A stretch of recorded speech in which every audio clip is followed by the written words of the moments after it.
Addunyaan kun gootota kubbaa miilaa kan akka Peelee, Roonaaldinoo fi Maaraadoonaa hedduu argiteetti.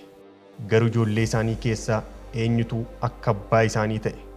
Baay'een isaanii dhiibbaa maqaa abbaa isaanii jalaa ba'uu hin dandeenye. Garuu ilmi Kiristiyaanoo Roonaaldoo, Kiristiyaanoo Juuniyer isaan kanarraa garaagara.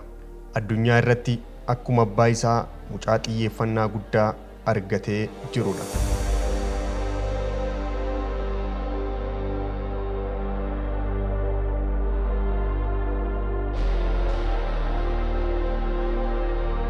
Kabajamtootaaf hordoftoota Shaashoo Miidiyaa, Kiristiyaanoo Roonaaldoo Juuniyer maaliif dhaloonni isaa iccitii ta'e? Haati isaas eenyu? Maaliif abbaan isaa addunyaa irraa ishii dhokse isa jedhuuf iccitii dhaloota isaa irraa kaasnee hamma jireenya isaa Saawud Arabiyaatti bal'inaan isiniif dhiyeessina. YouTube keenya subscribe hin goone yoo ta'e ammuma subscribe gochuun maatii keenya ta'a. Viidiyoo kana like gochuun haga dhumaatti nu faana tura.